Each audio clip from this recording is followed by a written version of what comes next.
Good morning, Chair Przonski. Recording has started.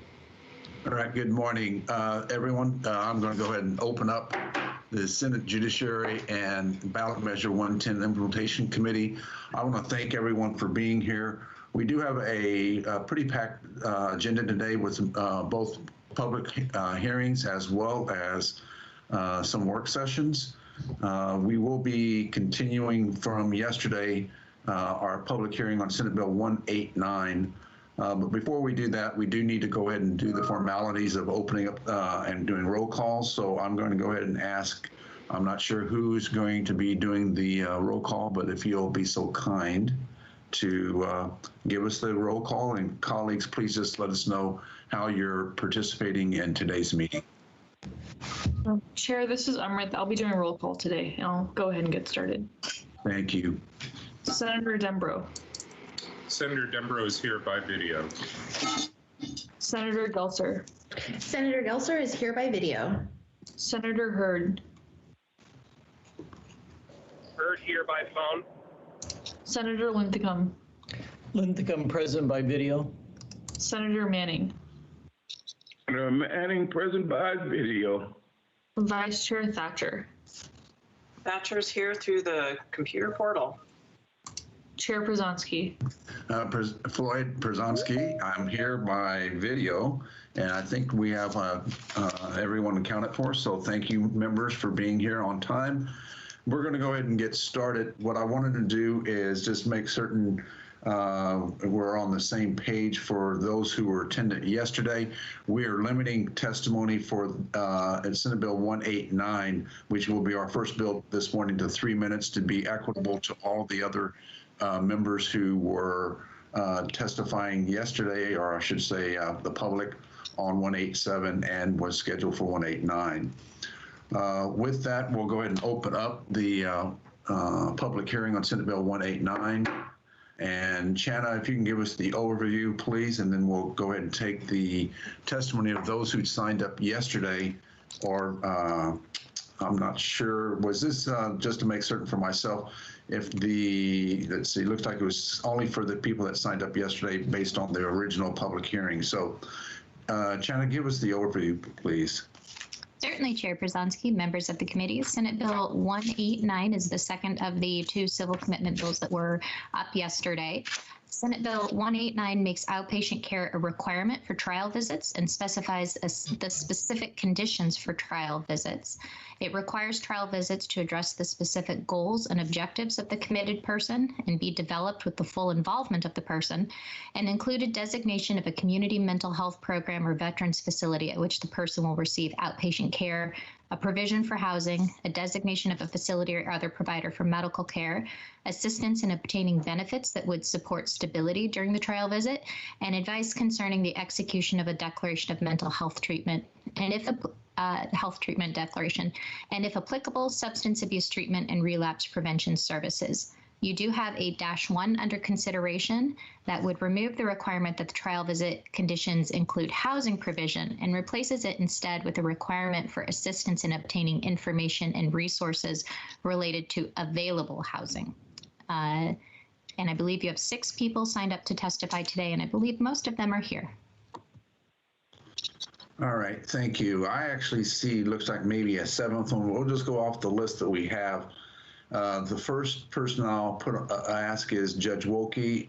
Pat, if you're with us, why don't we go ahead and take your testimony, and then we'll follow up with those. It appears everyone else is in opposition. Thank you, Chair Przonski and Vice Chair Thatcher. My name is Pat Wilkie. I'm a circuit court judge in Josephine County, Oregon, and have been since 2004. Thank you for allowing me to testify today about Senate Bill 189. Senate Bill 189 also came out of the work group to decriminalize mental illness, but out of a subgroup or a subcommittee that was established to study ways of outpatient treatment for people with serious mental illness. By way of context, as I discussed yesterday, civil commitment in Oregon is very rare. It's difficult to get the exact numbers, but on a given year, it's less than 600 people per year in the entire state are civilly committed. Of those people, they are often moved from inpatient to outpatient in a hurry for a variety of reasons. Number one, as we all know, there's a lack of bed space for those with serious mental illness. Number two, oftentimes folks will agree to take prescribed medicine or medicine that can be prescribed, and their illness will clear up to the point that they really don't need to be inpatient. So about 40% of people on civil commitment, or about 240 people per year, are civilly committed. Are released on a trial visit. And of those 240, the information we received is that by and large, that is done competently. In other words, they're not just shown out the back door without any game plan. But occasionally that happens. We hear instances of people who are released on a trial visit without any real plan or connection, and pretty soon their illness reoccurs and they are back in the hospital or back in the attention of police and so on. So this measure is nothing more than adding one paragraph to existing statute. The existing statute is ORS 426.273. That's the trial visit statute. And it just imposes on the mental health department before a person is released on trial visit that certain things be done. And the first thing is, and I thank Ms. Newell for her revision to this bill to, instead of saying a provision for housing, it should say something to the nature of information about housing, because as we all know in Oregon, finding housing for anybody, let alone somebody that's just released from inpatient treatment, is extremely hard. So information about housing is something that should be provided to the person. In other words, information about shelters, information about where the UCAN office is, things like that. Also, the trial visit would be required to connect that person to the local mental health agency or medical facility. So they have mental health needs, they have medical needs, they need to know where to go to get help for those things.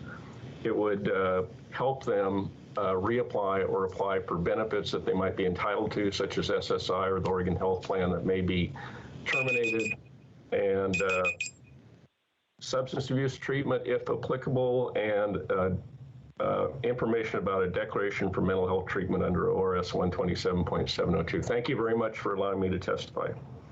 All right, thank you. Our next witness is going to be Jacek Hacek, and followed by Kevin Fitz. Good morning. Good morning, Chair Przanski, Vice Chair Thatcher, and committee members. I am Dr. Jack Hotch, Director of Dynamic Changes, LLC, and a retired psychologist, past administrator of several mental health programs in 4 states, and a person with the experience of what is termed serious mental illness. My testimony is informed by my over 40 years of administrative and clinical mental health work and participation on administrative oversight bodies. I do not support Senate Bill 189. Although I find the procedures this bill is wanting to mandate to be important for successful mental health system functioning and individuals' care, I do not find any need for the law to be modified. The procedures identified already are required by clinical practice standards and professional ethics. From my own administrative experience in providing consultation to mental health organizations, it would be a very rare event if these steps were not implemented during a discharge for a trial visit. In fact, during a meeting of the work group to decriminalize mental illness, I asked in the chat discussion for data to support the claim that there is any pattern of failure to implement these procedures within the Oregon system. To date, no prevalence data has been provided. An additional countercheck to system failure with these procedures exists. If a person is not provided those procedures according to practice standards and ethical responsibilities, and are harmed, they can pursue civil recourse in a lawsuit.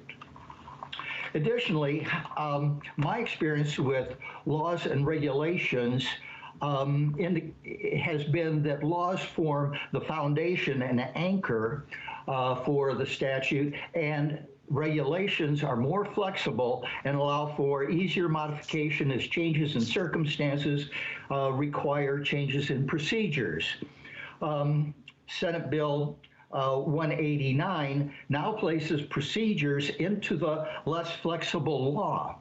And as a result, this decreases the ability for organizations to apply the law as individual needs vary. Not every organization, not every discharge is going to require the exact same thing in the exact same way. That's why regulations or procedures are put into OARs. As one quick example, when I came to Oregon, there was a law that existed that required that a certain version of an adaptive skills test be applied when evaluating individuals for intellectual disability services. I contacted the state director who oversaw that and said, the requirement for that that particular test has been updated twice, and the law says we have to use the 1974 version. He laughed and said, oh, just go ahead and do it anyhow. Everybody knows that. And I indicated to him I did not like violating the law to do my work professionally. That is how things put in the law inappropriately can work against actual implementation. Thank you very much. Thank you. Kevin Fitz. Good morning, Chairperson. Good morning. Is my camera on? Mr. Fitz, I don't see you camera-wise. I do see you in one of the queues, but not the camera. And same thing with Jack's on his testimony. So we had issues yesterday in the afternoon with the team, so that might be still having some residual issues, but we can hear you, and we'd like for you to go ahead and give us your testimony. Very good. Good morning, Chair Pruzansky and members of the committee. My name is Kevin Fitz. I'm a volunteer with the Oregon Mental Health Consumer. I am here to register my opposition for SB 189. I just want to give you a 30-second sketch. In 1984, in Fort Lee, Virginia, I inadvertently was poisoned with a cigarette laced with PCP. 8 hours later, I broke into a severe psychotic episode. I was then taken to the emergency room at Fort Lee, Virginia, and was told that I was having a psychotic episode and they would need to hold me there for the next 3 to 4 days and start administering Haldol. They locked me in a room for 4 days and slid my meals under the door. As soon as I got removed from that, I was suffering terribly from psychosis and paranoia. I was sure the military was going to try to kill me. After holding me in an 8x10 room for 4 days with a metal grid over the window and slipping my pills and meals under the door, as soon as I got discharged to the hospital and sent back to the barracks, I went AWOL that night to a motel and tried to hang myself. I was then taken back to the base and put under military orders for punishment for going AWL. The next day, I went AWL and flew across the country, ultimately ending up on the downtown streets of Portland, Oregon. I was then escorted up to Oregon Health Sciences University for assessment for my psychotic disorder and ordered to start a treatment of psychiatric medication. I then, after a few days resisting treatment there, in refusing treatment, I hitchhiked to Corvallis, Oregon, ultimately ended up in Good Samaritan Psychiatric Ward in May of 1984. My point is with all this, every time, my first psychotic episode was in 19. I've had probably half my adult life in having psychotic experiences. Every time the system, the military, the state has attempted to force treatment on me or mandate one course of treatment on me, I have run away. I have a scar on my left shin the last time I was hospitalized in Providence Hospital here, where they slammed me down and put me in 5-point restraints. After that incident, it increased my suicidality, by a compound of 4 or 5. My point is that when we try to coerce or force people into emotional and mental supports, it breaks them, it scares them, and it traumatizes them. And I know a significant amount of people who have suffered just like I have. And for that point, I would say, please, please, please, voluntary intermediate supports for people in psychiatric crisis. And I want to put in a plug for my bill, House Bill 2980, and we also have one on the Senate side, SB 680, where Senator Kim Thatcher and Senator Lou Frederick have introduced into this session for us. Thank you so much for your work, Chair Przanski, and your committee for looking at this important issue. All right, thank you, Kevin, for your testimony. We're going to next hear, hopefully, from Ann Casper, and then we'll follow with David Oakes. Good morning. Now, can you see my? Yes, we can. Good morning. You can see me. Well, you don't want to see the guys anyway. I'm joking. No, they're good looking too. Good morning, Chair Przanski and the committee. For the record, I am Ann Casper. Thank you for having me this morning. I am here in opposition of this bill, 189, and I would like to thank Judge Wolke and the others of thinking about this. The intention is really, really good. What is missing was us working all together to come together with this plan. As someone who has been committed, who's gone through a trial visit, part of what is here is good, but part of it is missing. And what happens when you go into a system like that, they tell you, you are the drudge of society. You are the lowest of the low. And decisions you made are bad, and we're going to change you and who you are because you are bad. You can't put this into legislation, but we really need at that time is a friend. What you need is someone to support you, to tell you it's okay, you're going to make it through this. Looking at some of these things in the bill, for example, the Declaration of Mental Health, can't tell you, the timing is just not right when they give it to us. At the end of the hospital stay, you always get these papers and you lose them. It should be done as part of mental health treatment with your provider in the time when you're feeling good. And when you do, and also you lose all these papers and they're not really well kept. And I think there's a bill to help that. But all these notes, all these things get lost when you're in the hospital. Another thing that would help me when I came out of commitment is that bill, that $35,000 bill I got, which was years ago, which would be a lot more now. What do you do with that? You need help. My family and other families also feel betrayed by the system because the defense lawyers don't call on them. They don't ask for the testimony. This happens. There's no accountability. Also, what happens a lot in medications, in hospitals and medications, they'll give you 4 or 5 more medications to bring you back. But that's not sustainable long term. And I have to come off medications 2 to 3 weeks after that every time. It's really hard on the body. I need help with that. I would love it if my psychiatrist could talk directly with the doctor inside the hospital and they actually work together to find the combination that works for me in and out of the hospital. I should talk of this as past tense because I don't want to go back again. I was also thinking like a wellness recovery action plan, WRAP, would be very good. That is something that actually helps you live your life inside and outside. So I really like the intention of this bill. It's missing the mark. And when we really start to work all together, it would be better. I've been 14 years on the LPSC, Local Public Safety Coordinating Council Mental Health Subcommittee. And it's just so hard because I have my master's degree, I taught, and I'm still not treated as an equal human being. Thank you very much. And thank you for your testimony. We'll go ahead and go with David Oakes next, please. Hi, Good morning. Senator Przanski. Thanks. Hi, Senator Przanski. Thank you. And everyone listening. And to everyone listening. I chair the subcommittee on lived experience. I chair the subcommittee on lived experience. For voice and inclusion. For voice and inclusion. Oregonians who've actually experienced mental health system. For Oregonians who have actually experienced the mental health system. Thank you, Senator Przanski, for inviting me to be on the work group. And thank you, Senator Przanski, for inviting me to be on the work group.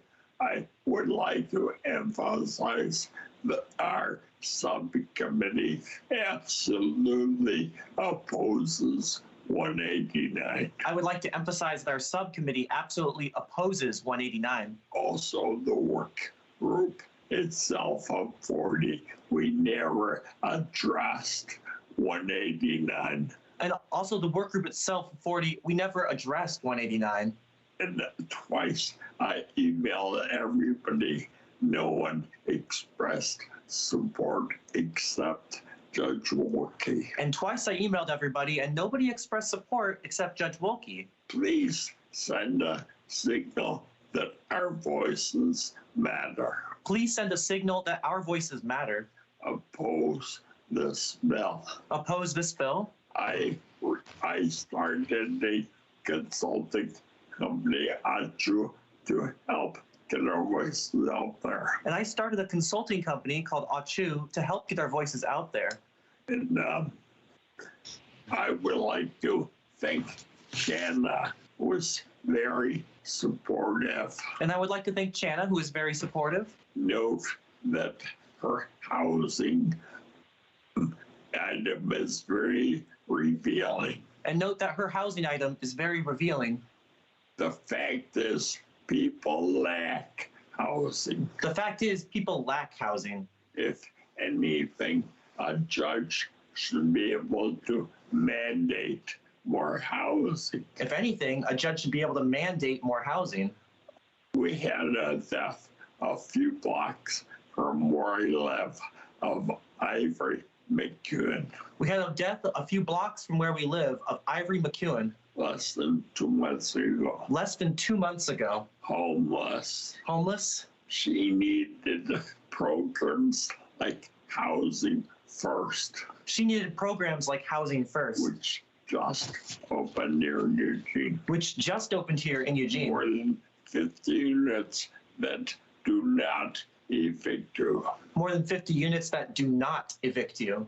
Unless you have a very serious violation. Unless you have a very serious violation. Please, there's a social change movement calling for looking beyond psych drugs. Please, there is a social change movement calling for looking beyond psych drugs. I am pro-choice. I am pro-choice. Some people choose to be on psych drugs. Some people choose to be on psych drugs. But 45 years ago, I was told I had to be on neuroleptic antipsychotics. But 45 years ago, I was told I had to be on neuroleptics, antipsychotics.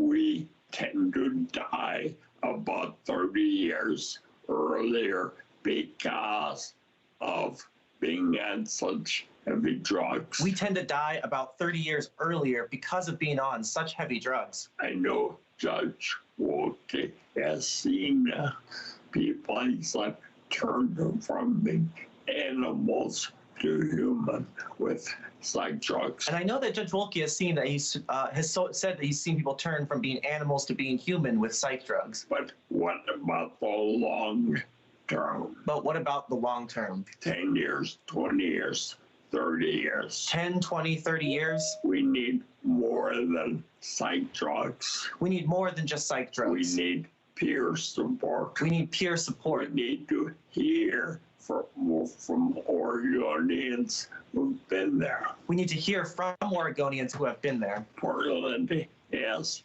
one of the groups running the main national conference now. Portland has one of the groups running the main national conference. All right, someone has opened up a microphone on their system. If you could please mute yourself. David, continue. Yeah, no, I'm fine, but we're quiet here. But no, I'm fine. We're quiet here. I'll end by saying that peer apocalypse is run out of Portland. Well, I'll end by saying that peer apocalypse is run out of Portland. Where is the curiosity? Where is the curiosity? Like from NAMI, they ought to be pounding at the door for alternatives. Like from NAMI, they ought to be pounding at the door for alternatives. I'll end by saying that this question about our sanity. I'll end by saying that this question about our sanity would about our sanity? I'll end up with questions about our sanity. But what about humanity's sanity? But what about humanity's sanity? As we engage in climate crisis. As we engage in the climate crisis. I would think most of humanity appears to be self-destructive. I will say that most of humanity appears to be self-destructive. Here are experience. Thanks. Here are experience. Thank you. David, thank you very much for being here today and your testimony. I have two other individuals that are scheduled to testify. I got Drake Eubank and then I believe Laura Marissa or Marissus. Drake, are you with us? Yes, I am. Okay, if you'll go ahead and give us your name officially and your testimony, sir. Sorry, I'm waiting for my video to come up. Yeah, I apologize. I was dealing with the unemployment department. Oh boy. Love to have something to say about that here, but you might want to check in with your senator or your representative. They usually can help in these areas. We wrote everybody. It's been an incredible journey.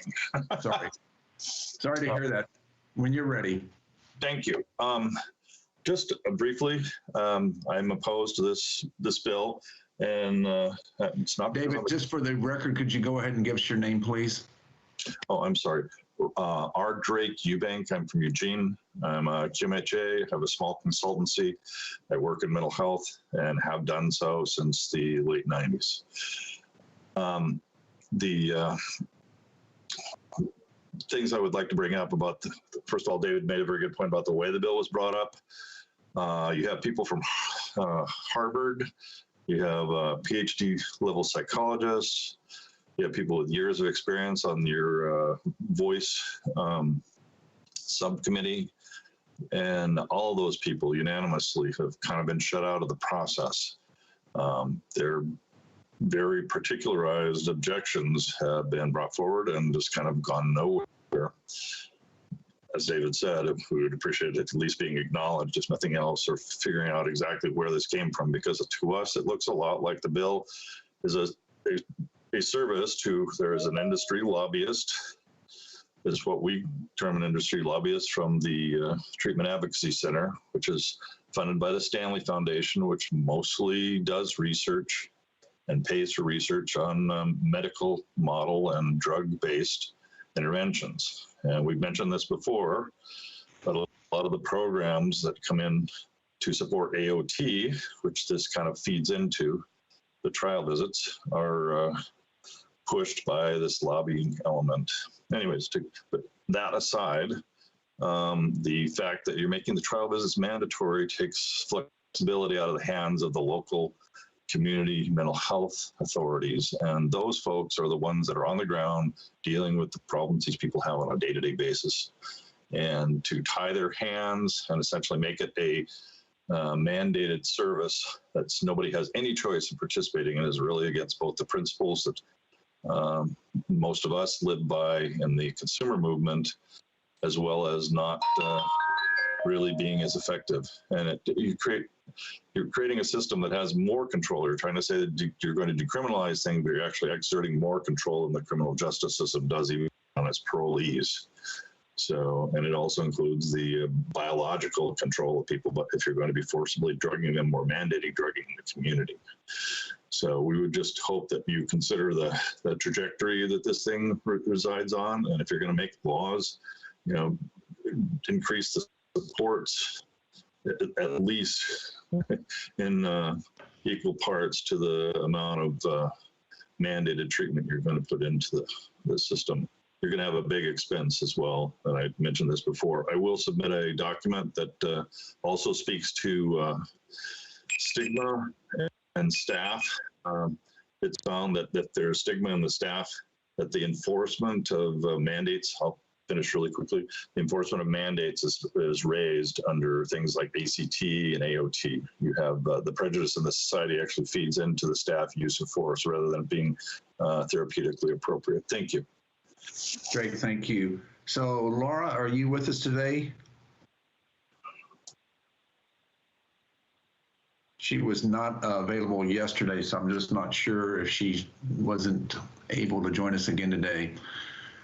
Let me ask, excuse me, I should say, Ami, is there anyone else that's scheduled to testify? I should say, I guess it's actually Chana, excuse me.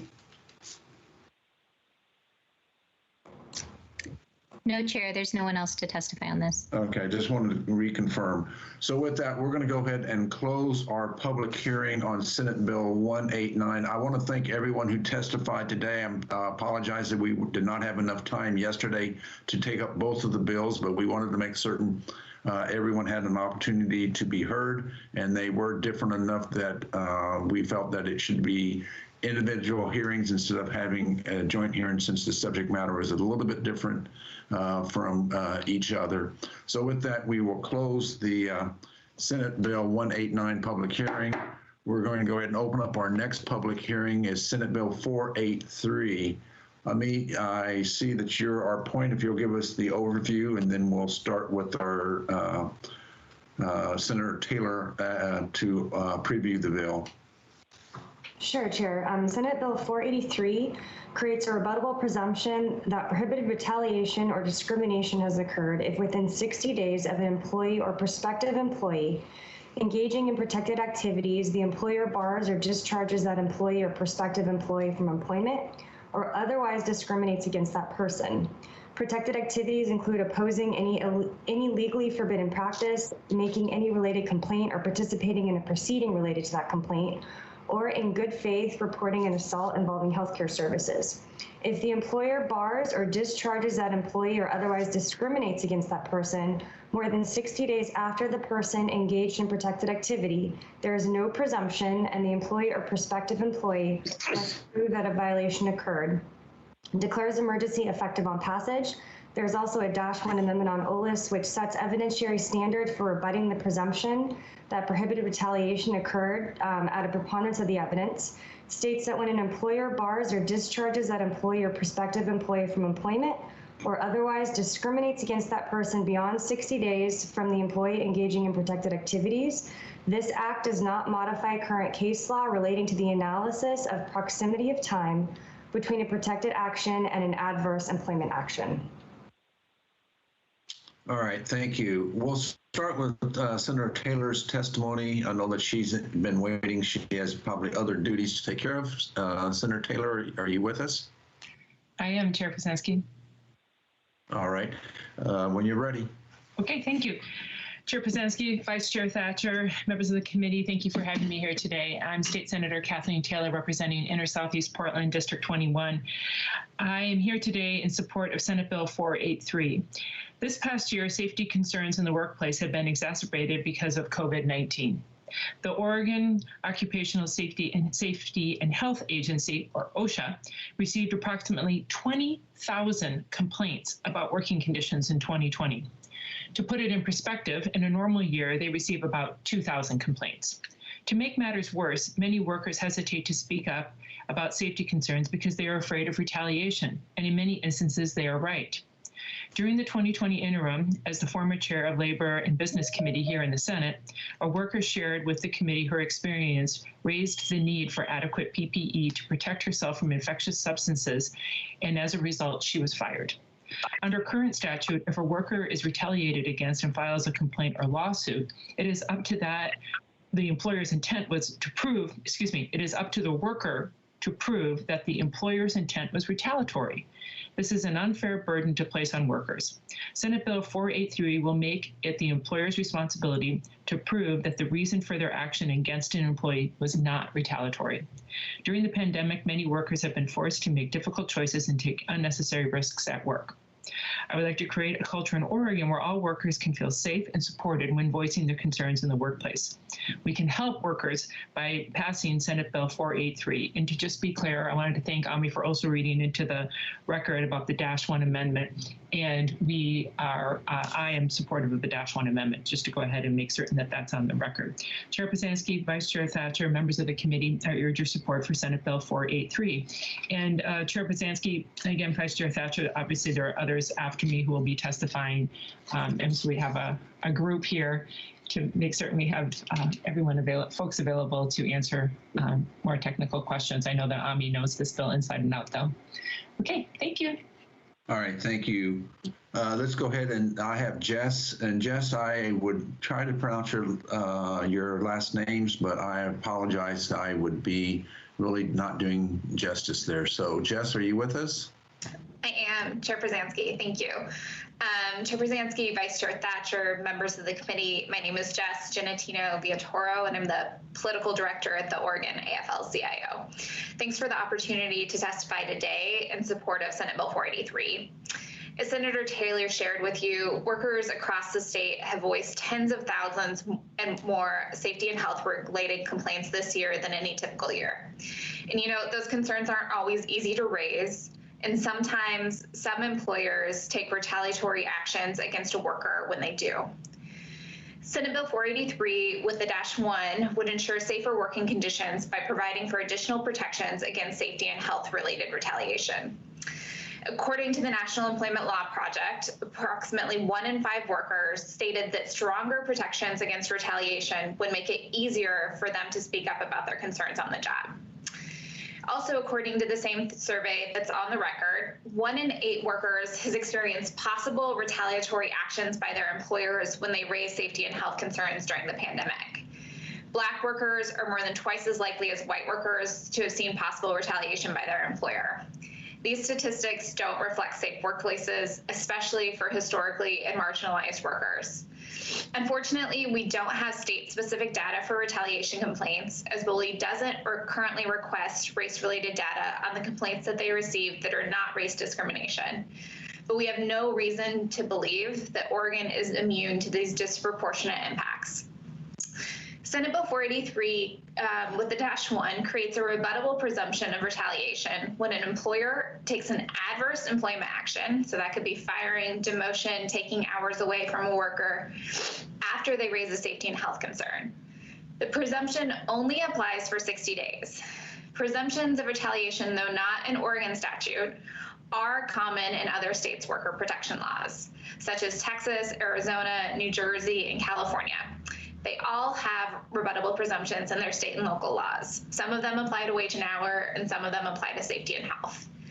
Some of these presumptions last for a total of 90 days, instead of the proposed 60 days that you'll find in Senate Bill 483. The -1 amendment, as Ami said, clarifies that existing case law around this niche body of case law remains in place.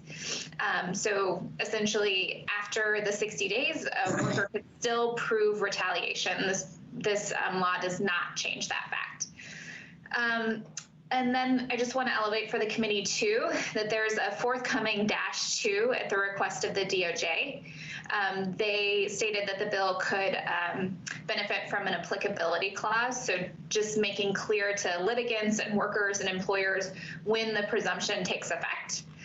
So we'll share that amendment with the business community and with the committee as soon as we have it. So I just want to take a little bit of time to explain the way that a rebuttable presumption works. So as Senator Taylor said, it reverses the burden of proof for proving retaliation. Right now, for example, if a worker is fired for asking for potable water to wash their hands in, they have to prove that the intent of the employer was retaliatory, which is a high legal bar and one that is often difficult to help workers see through. The employer has the default position of having fired them for any other reason. Senate Bill 483 with the -1 and the forthcoming -2 would create the legal framework to put the burden of proof on the employer instead of the employee if the adverse action occurs within 60 days of the worker raising the safety and health violation. In this case, the employer would have to prove that they fired the worker for any other reason than an unlawful one. And I'd like to remind us all that Oregon is an at-will state. So there are a million reasons why an employer could take an adverse action against a worker that are lawful. This is a new concept, and we expect there to be opposition to it and concern about it. One of the things that we expect to hear from employers is, what about the ability for workers to file complaints without the employer knowing and then be subject to the presumption. So I just want to take a little bit of time to unpack the underlying law. Reporting a safety and health concern is an existing protective activity that can be done anonymously, and that's for a reason. So long as the employer does not retaliate because the worker raised a concern, they can rebut the presumption. This bill does not add any new protected activity. It just gives workers a fighting chance to prove it when they are subject to adverse actions when they stand up for workplace safety. As long as following the law, the rebuttable presumption won't arise. We wish that there was a culture of safety in every workplace across the state so that workers could always raise their concerns directly to the employer, but the need for this bill is proof that that's not always the case. I think we hope that this bill will encourage employers to make warranted disciplinary actions, not reactionary ones, particularly when Oregonians' health and safety is on the line. To date, 98 workers, according to the Oregon Health Authority, have died as a result of a workplace COVID contraction. So the stakes for safety and health on the job have never been higher. You'll hear from one worker today about their experience with retaliation after raising safety and health concerns, and often the long and costly legal battle that they face trying to prove retaliation. One of our workers unfortunately couldn't make it at the last minute. Her husband's suffering from cancer and she had to take him to the hospital, but her testimony will be on the record under Margarita. And then there's another worker's testimony on the record that I encourage you all to look at, named Erica Moreno. And they really highlight really what we're trying to solve for here, and that's ensuring that workers that face retaliation have a fighting chance to prove it, especially when so much is on the line right now. So we thanks for your time, and we hope that the committee will support Senate Bill 483 with the -1 and the forthcoming -2. All right, thank you. I think what I'm going to do is just ask the committee members if you have any questions at this point for Jess or Senator Taylor. We will then go to, we do have an individual from OSHA available for technical questions, Michael Wood. We do have, it sounds like Juliana will be testifying as one of the experienced workplace retaliations afterwards. But I think right now on the technical part, if there's any questions, Senator Thatcher, your hand is up. Yes, thank you, Mr. Chair. Going back to the part where you're talking about the fact that employees can make anonymous complaints, I didn't quite follow what you were saying after that. You were saying, correct me if I'm wrong, what I heard was as long as the employee or employer does not make any adverse employment actions or take any employment actions that are adverse during that 60 days after this anonymous complaint, then we're good to go? I mean, there's no problem, or kind of what I interpreted. Chair Przanski, Senator Thatcher, thank you for the question. So I think I may have picked up on two questions there. So let me answer what I think I heard as both of them. The first of which is clarifying whether or not employees can currently make anonymous safety and health related complaints. Yes, that is true. They can currently do that under current statute. The second of which is clarifying, as long as the employer does not take an adverse action against a worker because they have raised a safety and health complaint, you are correct. The employer will not face the, will not have retaliated against the worker for the safety and health concern. So can I just follow up? And I think it might. So an employer can take an adverse action against a worker for any number of reasons that are lawful, as long as the reason that they are taking the adverse action is not because the worker has raised a safety and health concern. That is a completely lawful reason to take an adverse action. Okay, so my follow-up is the employer would have to know that the employee had made an anonymous complaint and then have retaliated because of that. But how would they know that the complaint was made if it was anonymous? Chair Przanski, Senator Thatcher, in that case, if an employer does not know that a worker made an anonymous complaint, then they cannot retaliate against them for doing so. So, you know, I'm an employer and I need to lay off 6 employees because I am facing an economic hardship, right? I would document, these are the employees that I am choosing to lay off for whatever reason. This is my economic hardship. Then that is not retaliation. So let me just give clarification here. What I'm hearing is that there couldn't be retaliation unless the individual knew that there had been a complaint. If they have no knowledge of a complaint, then they wouldn't be geared as retaliating, even though they may be taking an adverse action. Is that a reasonable interpretation? Chair Przansky, Senator Thatcher, that is a reasonable explanation. Senator Thatcher, follow up? Well, I guess another question, if that's okay, Mr. Chair, related to something else. But what would prevent an employee who's kind of been warned of different, you know, maybe actions they're taking at work, maybe they're late all the time and without any, you know, explanation, or some, you know, you can list 100 things you mentioned, but then they make a complaint, which prevents them, it seems like, from being disciplined for 60 days. I don't know. I'm just trying to figure out how this is all supposed to work. I think the key from what I've heard, it's really knowledge. And understand that you wouldn't have knowledge if someone did it anonymously. But I think that's the point, is that if you don't know, you'd have no reason to believe, then you wouldn't be retaliating. That wasn't my question. My question was, if an employee is kind of being warned because of actions they are taking, and they kind of know they're close to being fired, why wouldn't they then just make a complaint just to preserve 60 days worth of work? I suppose that would be one way of putting it. Chair Przansky, Senator Thatcher, I think what I'm hearing you say is, if an employee is on the disciplinary track, right, they know that, you know, they are being disciplined for reasons that lie outside of retaliation, right? So a worker, let's just give an example, a worker has shown up to work late 10 times, 10 days in a row. The employer has said, hey, you have to start showing up on time. You're on the disciplinary track, right? Is that the scenario that we're getting at? So in order to trigger retaliation, a worker has to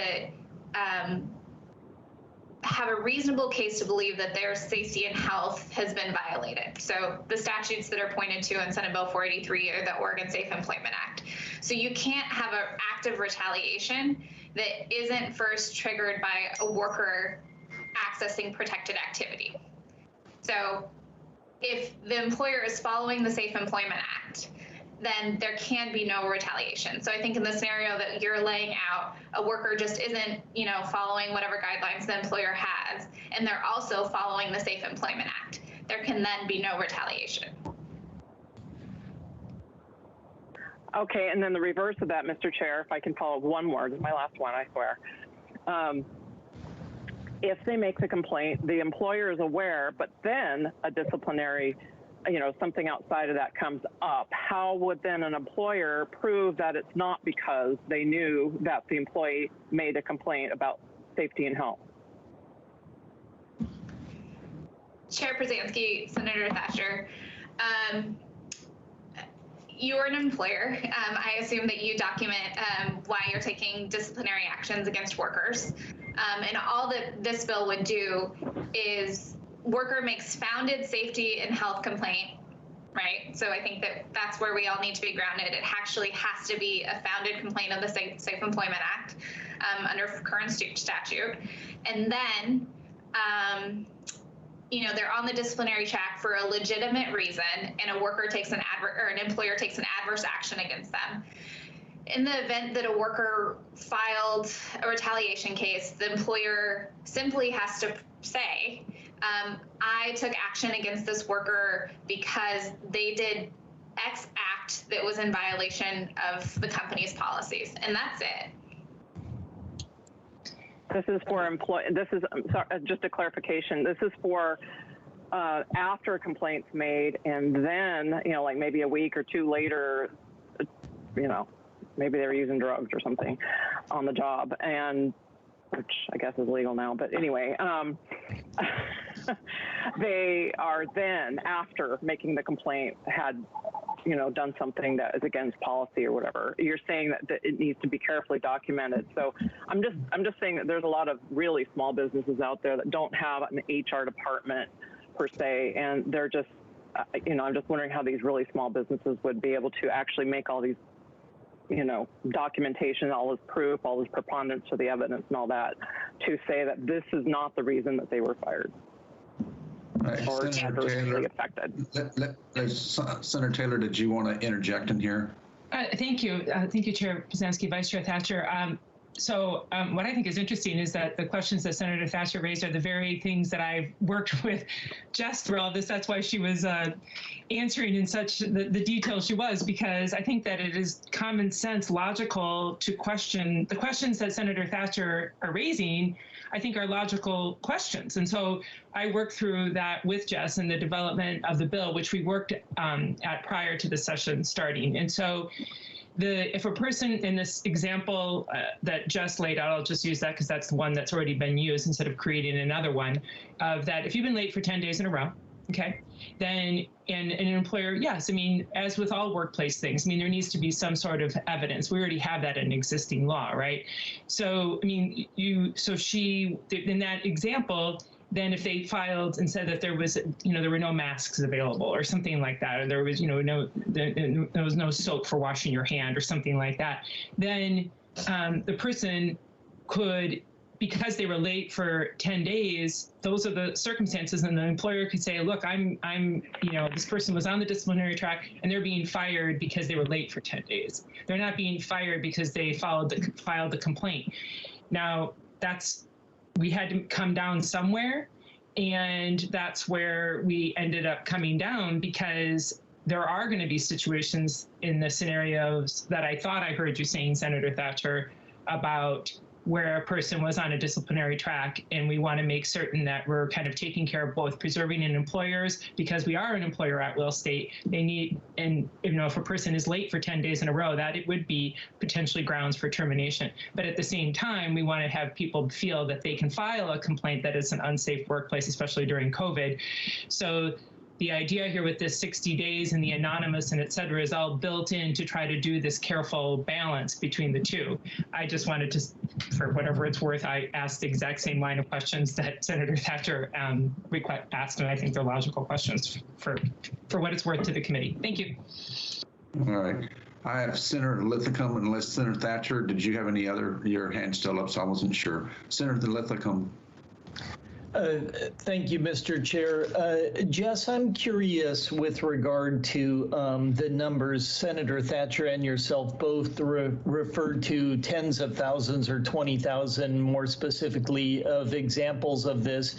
And yet in all of these instances, two parts to the question. One, are those just cases or claims, quote unquote, but never coming to fruition or ending with some action against the employer to protect the employee? So one, are they claims, and are there thousands and thousands of false claims? As you describe these potential claims, the employer has a million opportunities to simply say, I didn't fire him because there wasn't soap in the bathroom. I fired him because he's continually late. You make it sound like it's easy as long as there's plenty of documentation for the preponderance side of the equation. But I'm curious about your numbers. Where does the data come from that there are 20,000 of these events occurring and 20,000 complaints? I can't imagine that OSHA has a phone line with enough staff on it to take 20,000 phone calls during a given year before this meeting started, I asked OSHA, and they gave me fiscal year 2019 had 119 cases, fiscal year 2020 had 103, and fiscal year 2021 had 88. Now, this is a wide disparity between the claim. I don't know if these are adjudicated or not, or what they look like. So can you share your data with this body? Chair Przansky, Senator Linthicum, thanks for the question. My understanding is that Director Wood is on the line, so I think he would probably be best prepared to answer the question, but I just do want to provide a distinction. I think what you asked the agency for based on those numbers is pending investigations. And the number that Senator Taylor and I cited was the number of safety and health related complaints. So OSHA has an online form and they also staff a phone line. So what we are highlighting for the committee is that when we compare previous years of of safety and health related complaints to this last year of safety and health related complaints, workers have raised more concerns to the agency that oversees safety and health. And I'll defer to Director Wood if there are other questions about the data. Yeah, let me, Michael, I know that you're supposed to be on the line. If you are wanting to weigh in on this with any other explanations, please give us your name for the record before answering. Senator Przansky, members of the committee, for the record, my name is Michael Wood, and I'm the administrator of the Occupational Safety and Health Division of the Department of Consumer and Business Services, which we refer to as Oregon OSHA. I would just say, for the record, that Jess's explanation of the distinction between the numbers, I think, is exactly correct. The data that Senator Linthicum got did not come through me, so I didn't see the exact numbers, but those numbers sound like they are the number of complaints under investigation by the Bureau of Labor and Industries for retaliation. We did in the last year receive, well, ultimately during the 12-month period beginning last March 1st, we received more than 24,000 complaints about safety and health hazards in the workplace. More than half of those were from workers or worker representatives that would have meant that a complaint was filed that would trigger the first part of the protection in the bill as proposed.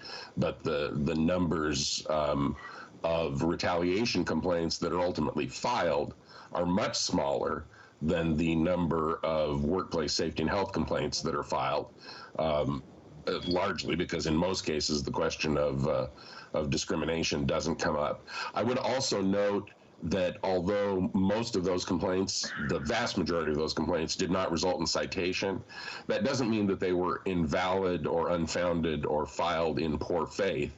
There are a variety of reasons why they might not result in citation, even though they were raising valid concerns in the workplace and certainly believed in good faith that those were valid concerns. All right, thank you. Senator Linthicum, your hand is up. Yes. So. Just a follow-up, if I may. Yes, please. Thanks for the clarification. I'm wondering if in tracking that data, do we know how many of those are unfounded? How many of those have no substance to them? How many of those, it looks like an extremely small number based on what the statistics I stated, actually come to any degree of fruition in terms of investigation, quote unquote.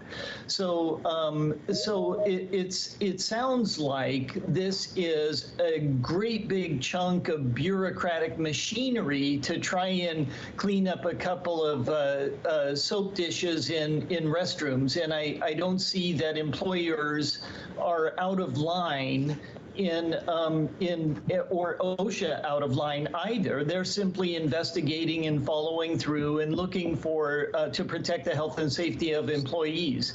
So I'm not exactly sure what problem this bill is trying to solve.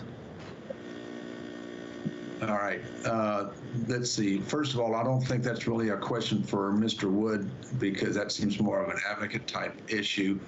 what I would take away from if I may correct for a quick second, my question is which are valid, which are invalid, which are founded, which are unfounded, and because we take 20,000 and we get down to a number of 88 for fiscal year 2021.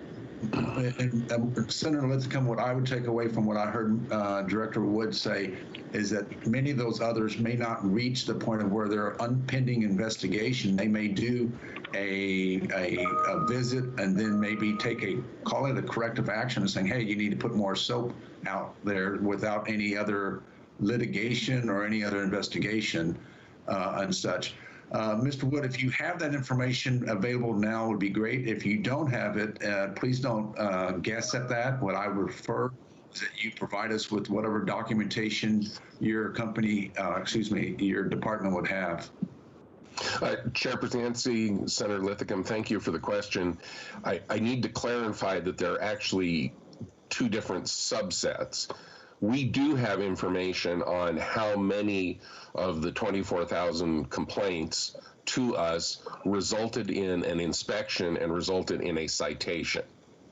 But it's possible that that entire sequence happens, and it's much smaller percentage this last year than typical because the complaint volume is so much higher. So it's several hundred, but it's possible to go through that entire practice and never have a question of retaliation raised. A retaliation complaint only takes form when the worker not only believes that there was a safety and health issue to be addressed, but believes that the employer took adverse action against them. And those aren't in a direct relationship to the complaints filed with us. Those are the numbers that Senator Lithicum has. I can certainly provide the data on our enforcement activity results, and I will do that. But I think it's important to recognize that that's a different beast than retaliation complaints. All right, so let me tell you where we're at. At this point, Director Wood, I'm going to ask you to provide that information to the committee so it can be distributed to everyone on the committee since it's now come up public. Senator Taylor, if you have other issues and questions that you'd like to do clarification, I'd like for you to take that up with Senator Lithicum. I have one other person that we need to get testimony from, and I got two other bills that I need to go. And so this is only the public hearing. We're still waiting on other work. I believe we still have a -2 that's not even ready yet. So I'd like to move us forward to get the other testimony on this bill. And I have another senator who's been patiently waiting to give his testimony on another bill. So Senator Taylor, unless it's something that's so pressing that you need to put it on the record right now, I'd ask you to hold off. Okay, I just wanted to, Chair Pruzansky and Vice Chair Thatcher, I just wanted to say, Senator Lithicum, I am happy to make certain that those questions are answered. And if it's with the chair's permission, I would like to work with OSHA, and we will get the definitions of the different categories and the data sets and provide that to put that on the record. And I just wanted to share that. Yeah, Senator Taylor, you don't need the chair's permission to do your work. Feel free to work with the agency. It sounds like the agency is going to be providing that for us. And Senator Lithicum, once he receives that, he can follow up with other questions to ensure that he understands what the data shows or is there. Now, it looks like we have actually 3 more people that are testifying in this. And did I just hear Senator Hurd? Yes, sir. Will we be, in respect to the time that you referenced that we have remaining in committee, will we have another opportunity for a public hearing on this bill? I've had a question in the queue for a while, but that's why I'm wanting clarification. Well, I don't see your hand up at this point, I guess, because you're on the phone. If you have a question, did you want to ask it now? That would be great if it works for you. Yeah, you know, this is an opportunity for members to ask questions. I'm just trying to facilitate. I feel we're at a point now, based on what we had heard, can only be answered once we get the data in front of us. So go ahead and ask your question. Thank you, sir. And forgive me, I didn't hear the name for the representative for the AFL-CIO, but my question is to her. It's really, as I'm just listening to the conversation, it's really just a question of, I heard you reference that it's a new concept and that there's concerns that are logical to you and whatnot that people would have in your previous testimony. And so as I'm listening to the situation, in your testimony, you referenced that the burden of proof in this matter is being shifted from the accuser proving their case to the accused proving that they did not do something. And so from the perspective and from the matter of equity, do you feel like this drives us closer in our community to being more equitable as Oregonians, regardless of who we are or what station we occupy? That's really all I'm driving at, is wanting to know your thoughts on that. Does this make us more equitable, or does this make a paradigm shift to where our culture should start having the accused bring forward the proof rather than the accuser? Chair Presidency, Senator Hurd, that is a larger philosophical question, but let me just focus in on the workers that we see who have faced retaliation and where they come from and their lived experience, and I'll highlight the barriers that they face. But I think that I don't believe that answers my question. That goes into who someone Senator Hurd, would you let's let Jess finish what she was saying, because I think she was getting ready to try to answer your question. Yes, sir. So the workers that really stand to benefit from Senate Bill 483 are workers who don't have access to what can be a costly legal proceeding often, right? They are folks who would go to the agency or go to a nonprofit that specializes in low-wage worker rights. And when we talk to these workers, they're traumatized, right? I want to just highlight a story on the record. Margarita is a worker who cleans hotels in Eugene and was not provided adequate PPE, ended up contracting a virus from touching some really gross substances, went to her doctor said, don't clean unless you have gloves. Her employer fired her when she asked for gloves. She is a monolingual Spanish speaker. She is a low-wage worker. And when we talk to these workers and say, yes, this terrible thing happened to you, we believe you. And now the process that you have to go through is to prove that your employer really intended to retaliate against you. And we want to be honest with you, that is a hard legal bar to prove. Often, these workers have to get back to work. They don't have time to write out a synopsis of everything that has happened to them. And in Margarita's case, she is in her 4th year of trying to prove retaliation, all while juggling her husband's cancer. Like, this is what's happening. So when we think about who this bill is trying to solve for, it is workers who don't have access to high wages, who are monolingual speakers, and who just need a fighting chance to be able to prove retaliation. So to answer your question, I wholeheartedly believe that Senate Bill 483 will make access to justice more equitable based on the workers that we know who could benefit from Senate Bill 483. All right. So I guess. So I'm going to go ahead and move to our next witness, who is an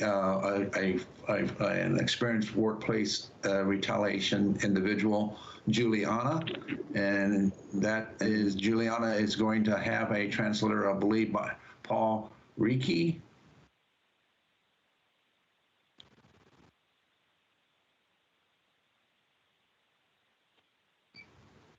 Paul, I'm going to see if you're with us, so making certain you're translating for me for Juliana.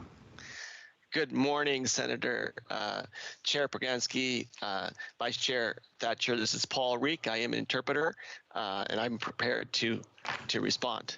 Do you hear me? Yes, we can. And okay. Do we have Juliana with us?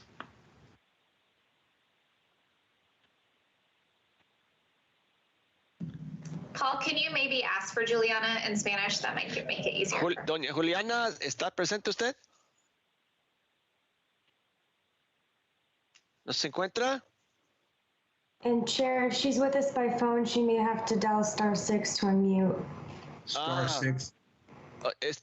Tal vez está en muda su voz. Quizás si marca asterisco 6 en su teléfono, se va a poder oír su voz.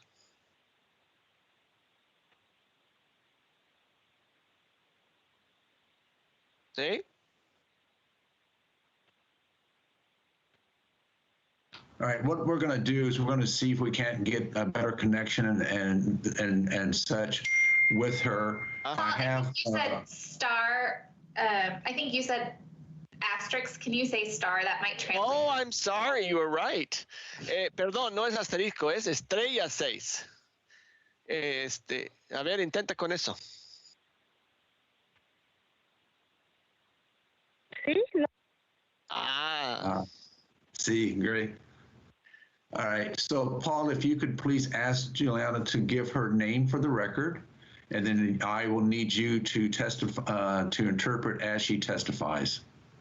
Sí, Juliana, por favor, diga su nombre para el expediente y luego puede empezar a dar su testimonio y yo voy a ser el intérprete. Ok. Hola, mi nombre es Juliana Valencia. Good. Hello, hi, my name is Juliana Valencia. En agosto de 2020. In August 2020. Estuvimos un grupo de 6 trabajando en una huerta de avellanas. We were a group of 6. Perdón. Working in a hazelnut orchard. Adelante. En temperaturas hasta los 100 grados de las 6 de la mañana hasta las 3 o 4 de la tarde. In temperatures up to 100 degrees from 6 in the morning until 3 or 4 in the afternoon. Cada día que llegábamos a la huerta y notábamos que no había agua potable. Every day we came to the orchard and noticed there was no potable water. Individualmente todos le pedíamos agua a nuestro mayordomo. Individually, we all asked our boss for water.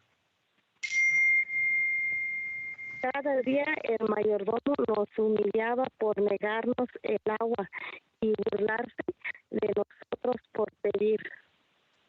Every day, the boss humiliated us by denying us water and making fun of us for asking. Se esperaba el mayordomo hasta el mediodía para traernos agua, casi 5 a 6 horas trabajando en 100 grados sin tomar agua. The boss waited until noon to bring us water, almost 5 or 6 hours working at 100 degrees without drinking water. El agua que nos traía no fue potable, que parecía estar sucia y tibia o caliente. The water that he brought to us was not drinkable. It seemed to be dirty and warm or hot. Y también nos forzó a tomar agua del mismo vaso, aunque nos quejamos que nos arriesgábamos de contraer el coronavirus. He also forced us to drink water from the same glass, even though we complained that we risked contracting the coronavirus. El último día, uno de nosotros se deshidrató demasiado y casi se desmayó por no tener acceso al agua. On the last day, one of us became too dehydrated and almost passed out due to not having access to water. Ese día yo y todos mis compañeros presionamos mucho al mayordomo que nos trajera agua potable. That day, I and all my colleagues put a lot of pressure on the boss to bring us drinking water. Y ese mismo día el mayordomo nos despidió a todos los 6 trabajadores por exigir el agua. And that same day, the boss fired us, all 6 workers, for demanding water. Recurrimos a Pecún, donde nos está llevando un caso por represalia. We turned to Pecún, and they have been helping us with our case of retaliation. Y queremos pedirles a los legisladores que mejoren las leyes y que protejan a los campesinos que sufren por quejarse de violaciones de salud y seguridad. We want to ask legislators to approve the laws and protect farm workers who suffer from for complaining of health and safety violations. Y también existe un gran miedo en nuestra comunidad y leyes como estas solamente van a ayudar a que más campesinos tengan confianza en que la ley sea lo suficiente fuerte para protegernos. There's also great fear in our community, and laws like this are only going to help more farm workers have confidence that the law is strong enough to protect us. Es por eso que les pido que apoyen la ley SB 483 para que los trabajadores como nosotros, que no tenemos tanto poder como nuestro jefe, se sienten más cómodos y garantizados lugares de trabajo y seguros para nosotros y todos los demás. That's why I'm asking you to support SB 483 so workers like us who don't have as much power as the boss feel more comfortable ensuring safe workplaces for ourselves and others.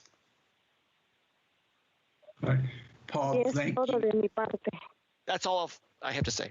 Yeah, thank you very much. If you would please tell Juliana, thank you for coming forward and being willing to share her story with the committee. We appreciate her taking the time to do so.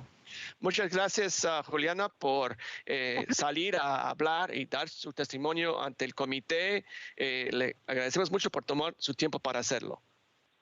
Oh, no, gracias a ustedes por escucharnos. Thank you for listening to me. Gracias. And Paul, thank you very much for being available to interpret. Our next two individuals I have is Anthony Smith, followed by Paloma Parks. Anthony? Yes, Mr. Chair, Vice Chair Thatcher, and members of the committee. For the record, my name is Anthony Smith. I'm the Oregon State Director for the National Federation of Independent Business, representing thousands of small businesses across the state, many being the smallest of small businesses, with about 90% of our members in Oregon having fewer than 25 employees and 70% having fewer than 10 employees. Mr. Chair and committee members, I appear before you today in opposition to Senate Bill 483, a bill that would shift the burden of proof on employers to demonstrate that they did not discriminate against an employee that files a complaint with Oregon OSHA. Under current law, employers are already prohibited from retaliating or discriminating against an employee for making an OSHA complaint. Employees can file a complaint, and regardless of whether an actual violation of workplace health and safety laws has occurred, an employee, quote, or prospective employee alleging to have been barred or discharged from employment or otherwise discriminated against in compensation or in terms, conditions, or privileges of employment, end quote, is entitled to register a complaint with the Bureau of Labor and Industries or bring civil action against the employer for an alleged violation of Oregon's anti-discrimination and retaliation statute. Because courts have established a link between the timing of complaints being filed and disciplinary actions, employees need only provide a minimum amount of evidence to demonstrate retaliation, but they must at least present some evidence. SB 483 would eliminate that requirement by creating a presumption of wrongdoing on the part of the employer whenever an employee files an OSHA complaint, even if the employee is already on a corrective action plan, and even if the complaint was filed confidentially with OSHA, making it impossible for the employer to know which employee filed the complaint. Employers may end up prevailing in these cases, but they will still be left with sizable legal bills, and that's an especially daunting prospect for small businesses already struggling financially under current economic conditions. For these reasons, NFIB respectfully asks the committee to oppose Senate Bill 483. Thank you for the opportunity to testify. Happy to answer any questions. All right, thank you. Paloma Sparks. Thank you, Chair Przonski, members of the committee. For the record, Paloma Sparks for Oregon Business and Industry. OBI is the state's largest and most comprehensive business association, representing over 1,600 businesses that employ over 250,000 people. We're also the state's retail and manufacturing councils. Thank you for the opportunity to testify on Senate Bill 483. I think there's been a lot of sort of confusing information back and forth. I just wanted to clarify a couple items and also tell you about our concerns with this bill. Senate Bill 483 would allow employees to allege discriminatory acts without facts to support those claims. Under current law, an employee can argue that an employer retaliated against them for filing complaints under the OSHA statutes. The existing burden of proof on employees is a fairly low bar. You know, I mean, most courts have sort of adopted this temporal assumption that if some sort of action was taken within a certain time frame, that they will that will balance in the employee's favor. The bill would eliminate the element of proof altogether by creating a presumption of a discriminatory action anytime an employee files a complaint with OSHA. Employers are prohibited from retaliating or discriminating against an employee for filing a complaint with OSHA. The employee need not have evidence that a safety violation is occurring, just the belief that a violation has occurred. The definition of a retaliatory or discriminatory act is quite broad and includes not just the termination or discipline of an employee, but any alleged discrimination in compensation or in terms, conditions, or privileges of employment. That means an employee who feels they aren't getting the best shifts or have been assigned a new manager could allege discrimination. While we certainly condemn retaliatory actions by employers and believe employers who engage in such actions should be held responsible, there must be some evidence provided by an employee for those claims. Simply stating that the employee's belief that an employer retaliated against them should not be enough. Courts have already found there's a causal link between a claim being filed and the timing of disciplinary action. The burden on employees to prove a retaliation claim is relatively minimal under existing law.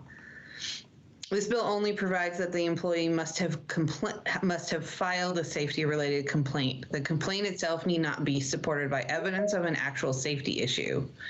An employee who is already on the disciplinary track can use this provision to shield themselves from justified discipline. For example, an employee who's been chronically late or has failed to complete their tasks as required may be on track for disciplinary action.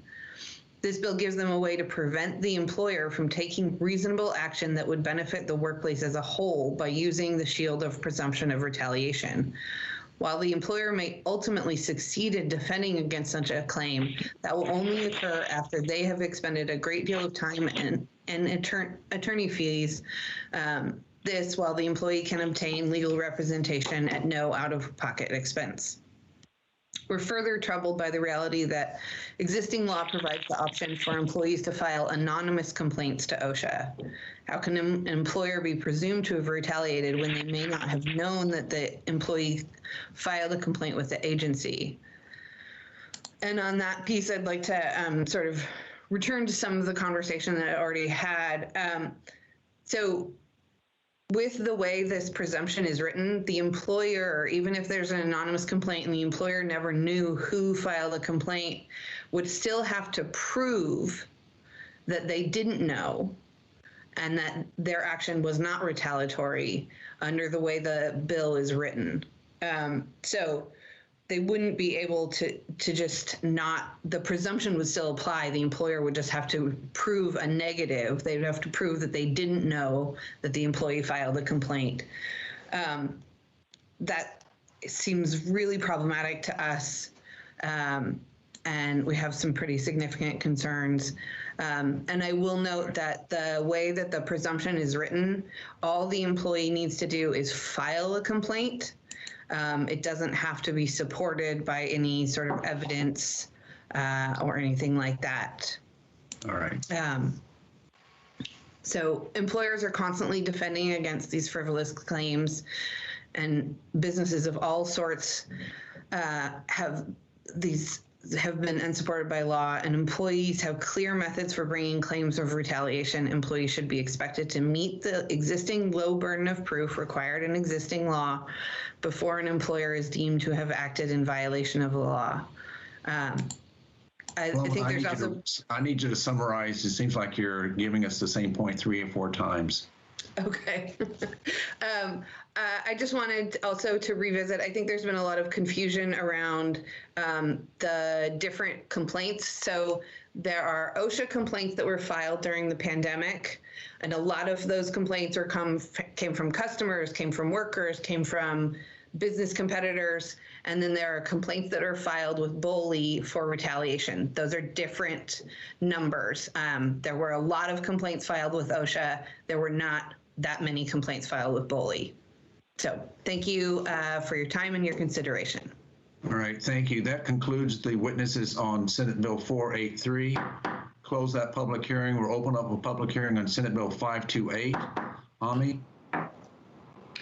Sure, Chair. Senate Bill 528 prohibits the Director of the Department of Consumer and Business Services or designated representative of the Director from assessing a civil penalty against an employer for a serious violation causing injury or harm to an employee that is the result of certain employee conduct, such as interference with safety devices, failure to comply with certain policies or procedures established by the employer, or failure to comply with guidance directed at preventing the spread of a communicable disease. Declares an emergency effective on passage. All right, thank you. We're going to start with Senator Girard. I apologize, Senator Girard. As you can probably, if you've been tracking, we've had a number of lively discussions. So if you're with us, we'd like to take your testimony on Senate Bill 528.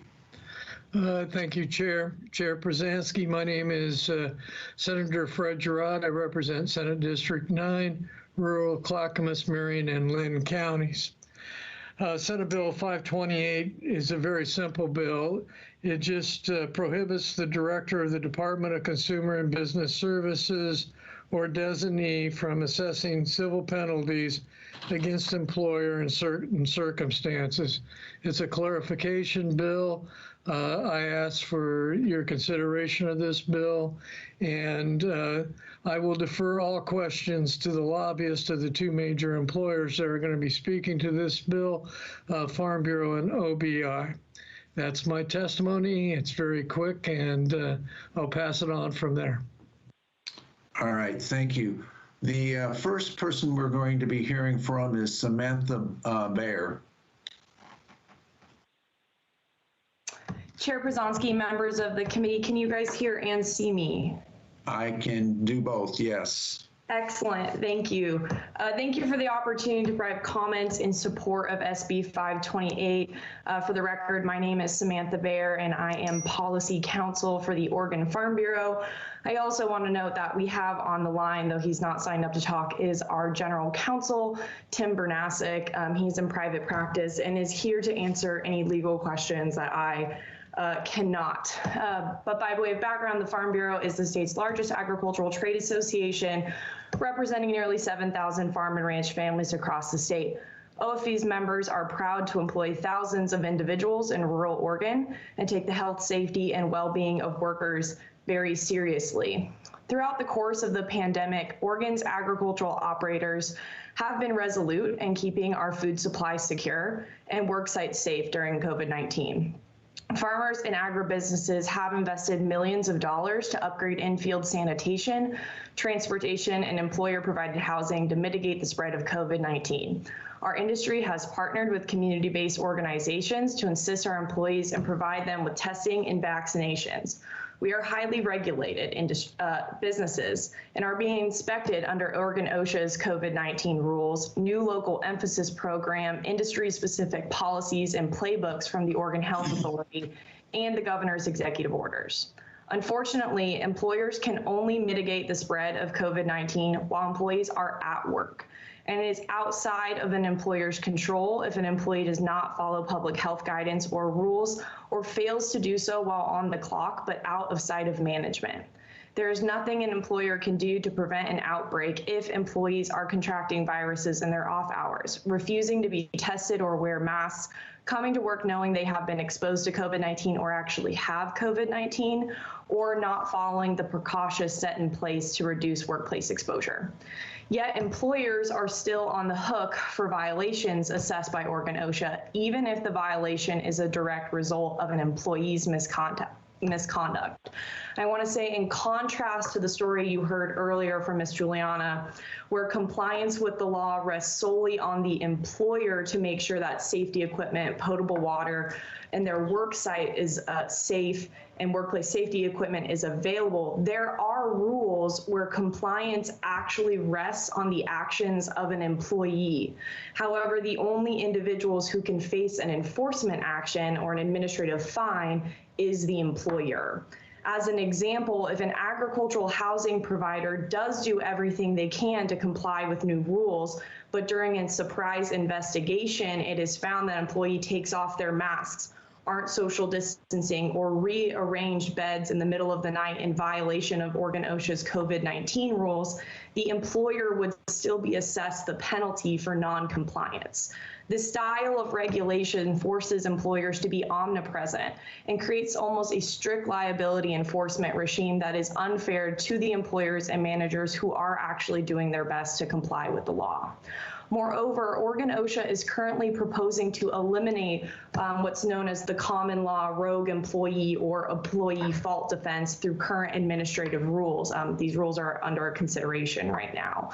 So currently, in a contested case, an employer may offer relevant evidence of employee misconduct to prove that an employer should not be held responsible for a violation. For example, if an employee intentionally disregards a safety training or does not use safety equipment they are provided, an employer can assert these facts to negate the knowledge element of a serious violation. I want to be clear, this is not an affirmative defense under common law, but it's used by employers to show that they did not know or could not have known about a violation and fix it. Under proposed rules, an employer would no longer be able to utilize this important defense.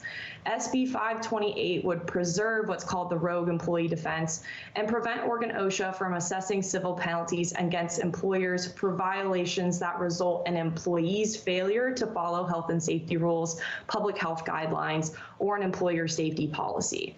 Oregon OSHA's current rules require all employers to adopt health and safety policies and make sure they train employees on these protective measures. If an employee is aware of these policies but refuses to comply with safety measures or does not follow the Oregon Health Authority's rules for mitigating the spread of COVID-19 during off hours or on the way to work, employers should not be fined for an employee's failure to make sure that the business was in compliance. With that, I will end my testimony, and I'm happy to answer any questions you may have, or if I can't, Tim can answer any questions. All right, thank you. We'll take testimony from Paloma Sparks. Thank you, Chair Przonski, members of the committee. For the record, Paloma Sparks with Oregon Business and Industry. Thanks for the opportunity to testify on this. We support Senate Bill 528 because employers expend so much time and energy. We rewrite policies constantly to be in line with new rules and regulations and laws. We train our employees. We put up posters all over. We have high expectations for them to abide by the safety regulations.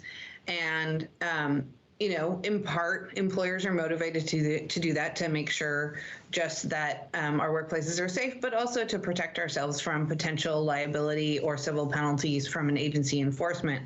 So when employees violate all of the rules and regulations and policies and procedures that we've put in place, we just don't think it's fair that employers be held strictly liable for those actions. We ask that the agency recognize and that the law be clearly laid out to continue to shield employers when employees engage in misconduct. And we are very supportive of all of the other comments that you've heard from the Farm Bureau, and we would urge your support of this bill. Thank you. All right, thank you very much. We're going to go and close the public hearing on Senate Bill 528. We're opening up our last of our public hearings for today on Senate Bill 817. Hami? Hi, Chair Przonski, I just wanted to make sure that you had seen I believe there was a third person on the list for the last bill. The only person I had that was not testified was there for support to answer questions, Tim Murasaki. That's okay. All I. Yes, perfect. I just wanted to make sure you saw that name. Okay. I did. Thank you. So let's go ahead and do the overview on our next bill. It's 817. Sure. Chair, members of the committee, Senate Bill 817 eliminates fees, fines, and court costs associated with juvenile delinquency matters, prohibits related fees and costs from being assessed against the youth or against the youth's parent or guardian so long as the youth was under the age of 18 at the time of the act or is subject to juvenile court probation and was not waived to circuit court for prosecution as an adult. Mandates the youth offender or the parent or guardian of the youth is entitled to court-appointed counsel at no charge. Requires the Public Defense Services Commission to adopt policies regarding the appointment of counsel at state expense, regardless of financial eligibility. Allows the court to consider assessment of restitution, including establishing a payment schedule. Makes related judgments entered into prior January 1, 2022 for fines, fees, costs, or other monetary obligations null and void and considered satisfied. Takes effect on the 91st day after sine die. There is also a -1 amendment on OLIS that makes technical corrections and also prohibits the Juvenile Department from requiring a youth or parent guardian to pay a fee as a requirement of a formal accountability agreement, but does allow for expenses associated with treatment that may be required in the agreement. There are similar provisions for juvenile departments and the PSRB. It clarifies that treatment fees may be paid by public or private health insurance. All right, thank you. I have two individuals that are scheduled to testify, at least on my list. Amy Miller, followed by Carl Filler. We'll take Amy's first, but I just want to say for both of you, we are running kind of near our closing time. I will be potentially losing members. And so if you can be concise, if you have written testimony, please don't try to read it in the record. It's already part of the record. And Amy, if you'll ID yourself and give us your testimony. Thank you, and I will be brief. Chair Prozanski, Vice Chair Thatcher, and members of the committee, my name is Amy Miller. I'm the Executive Director of Youth Rights and Justice. I'm here to testify in support of Senate Bill 817. First, I want to explain why I'm here talking about Senate Bill 817 instead of 422, which is the fines and fees bill that you heard on February 2nd. In working with Legislative Counsel and other stakeholders, we realized that the relating to clause in Senate Bill 422 was not broad enough to encompass juvenile fees and fines. And although the bill did have a couple of fines within it, when we did our due diligence about the breadth of juvenile fines and fees, we realized that there were a handful we neglected to include. This bill's relating to clause is broad enough to include the fines and the fees that you heard testimony about, while making sure that the relating to clause is legally sufficient. Our work with impacted families and agency stakeholders also flagged the issue of retroactivity. We learned that the vast majority of juvenile fees were assessed more than 5 years ago. We learned that outstanding debt is largely uncollectible and yet still burdening families.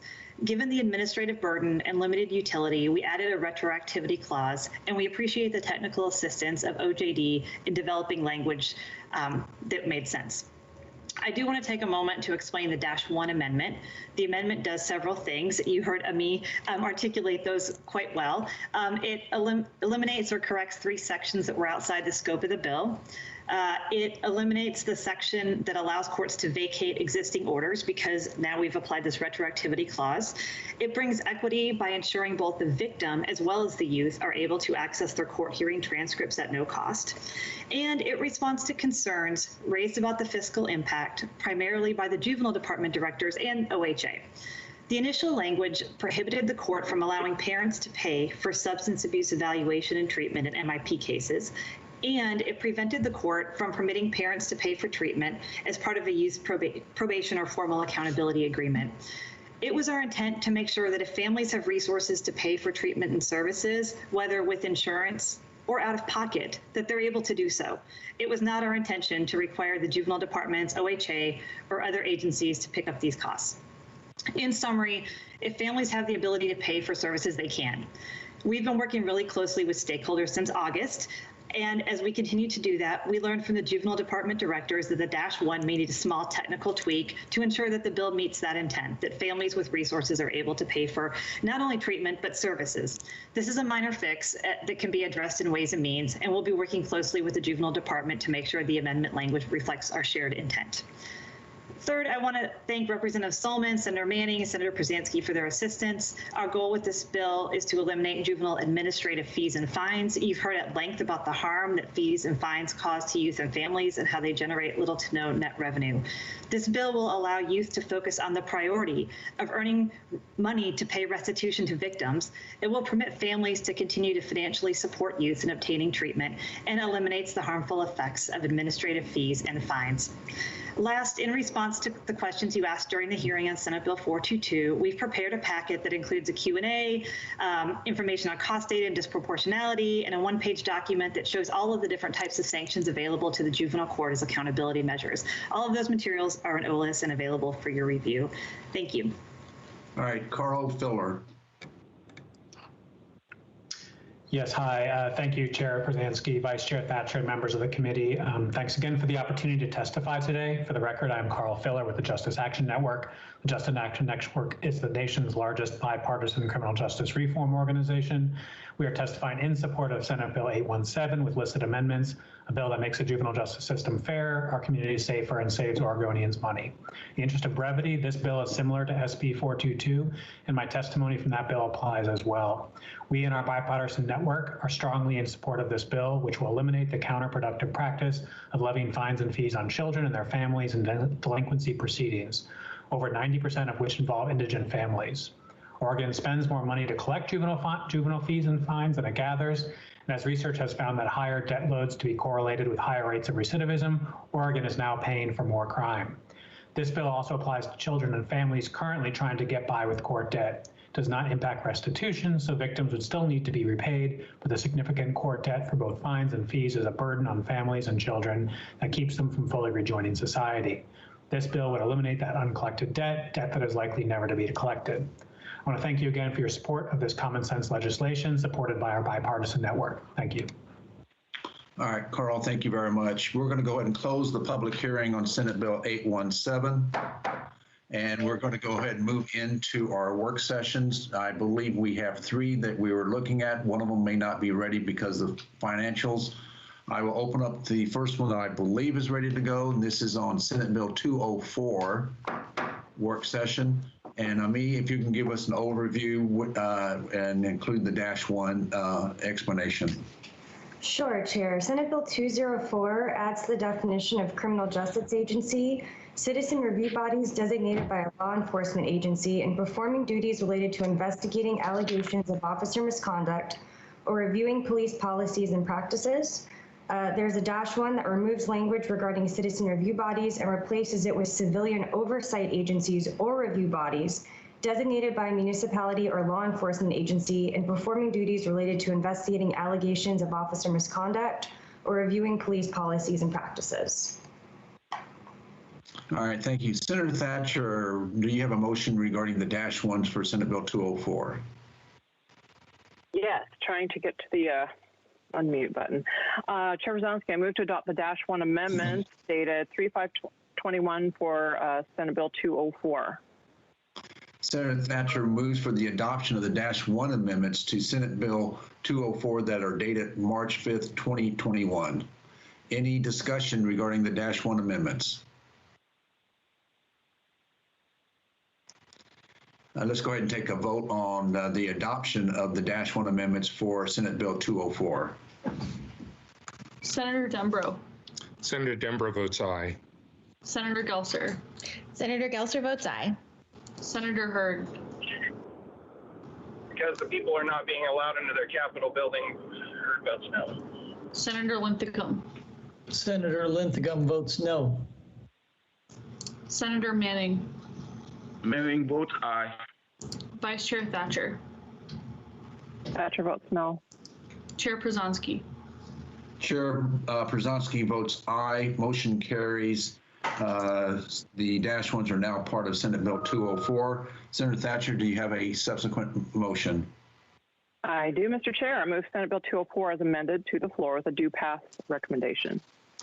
Senator Thatcher now moves Senate Bill 204 as amended by the -1s to the floor with a due pass recommendation. Discussion. Just quickly, Mr. Chair.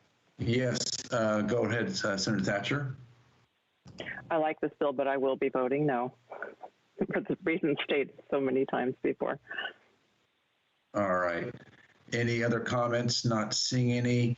Let's go ahead and take the vote on Senate Bill 204 as amended by the dash ones.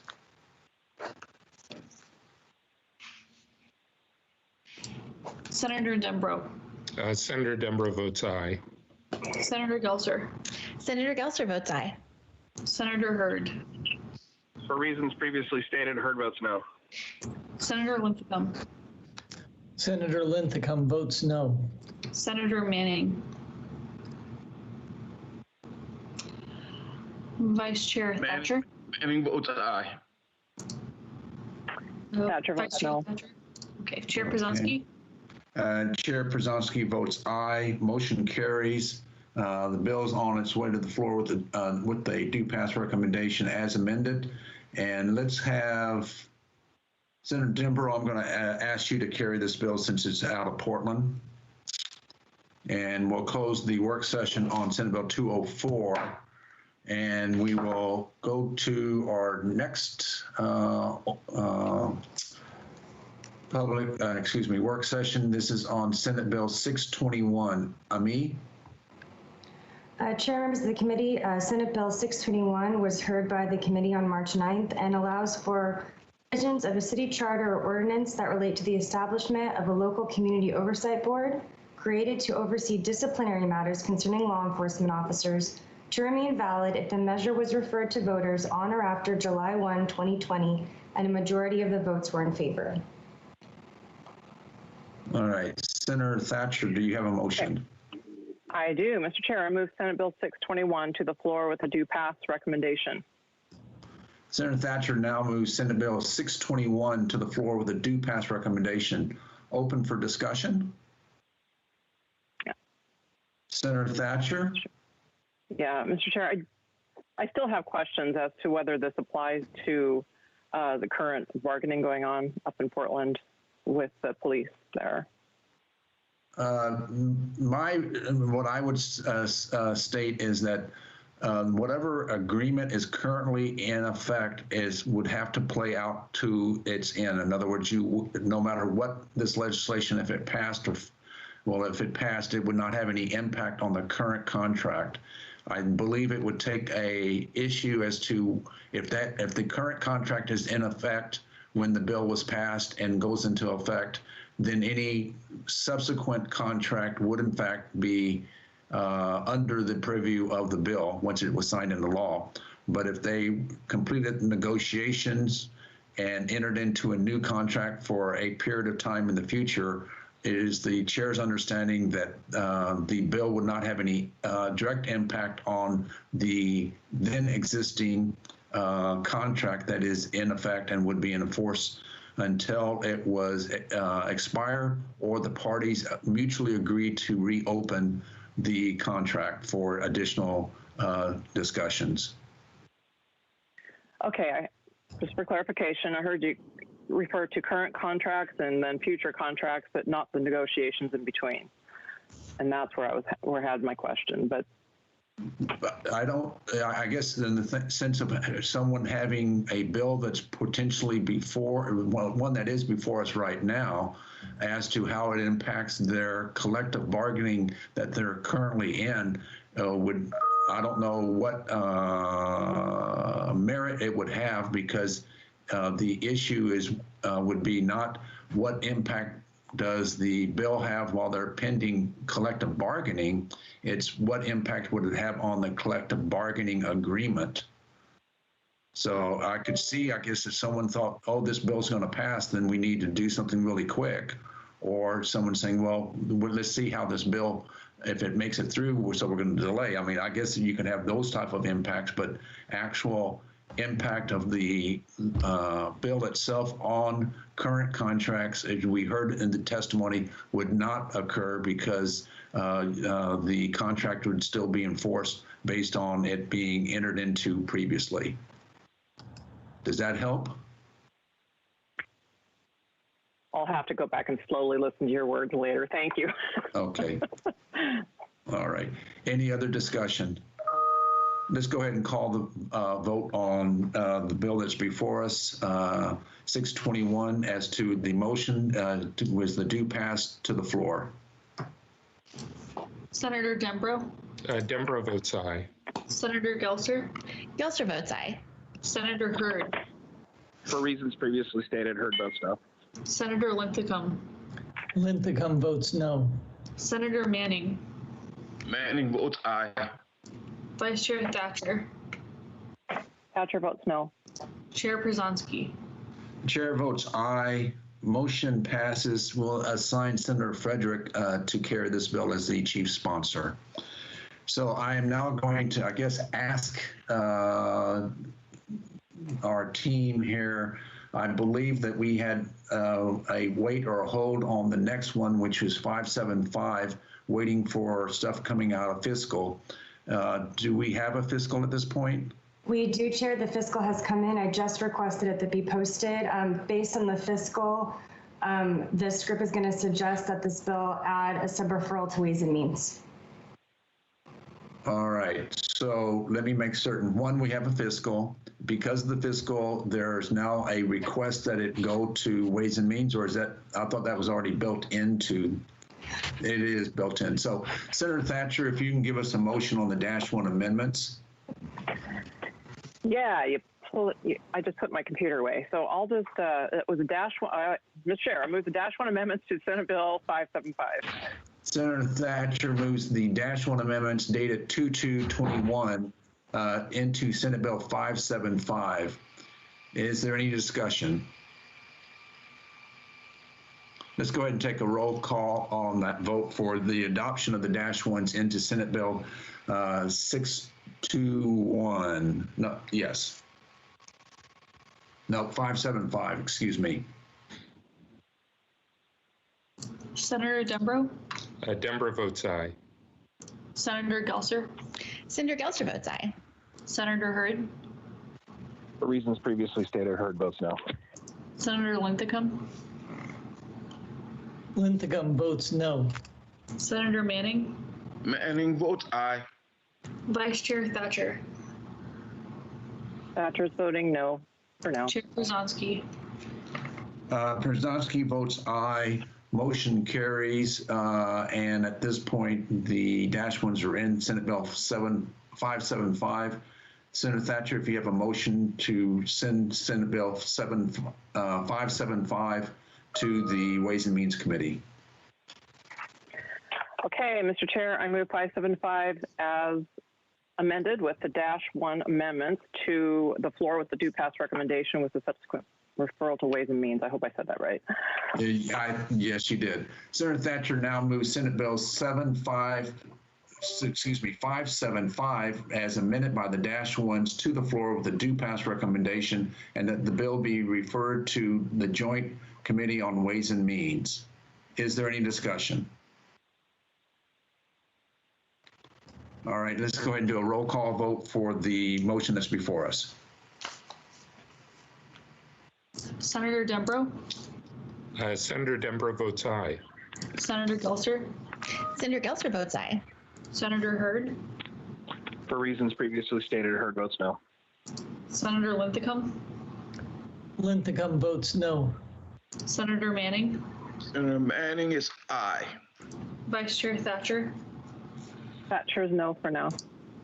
Chair Przanski. Chair Przanski votes aye. Motion carries. Senate Bill 575 as amended by the -1s is on its way with the due pass recommendation to the floor, is on its way to Ways and Means for subsequent review and approval. Colleagues, thank you very much. We're going to close the work session on 575, and we are going to adjourn for today. Tomorrow's Wednesday, the 17th, St. Patty's Day. Be sure to wear your green, and we'll see you then at 8 a.m. Thank you. We're adjourned.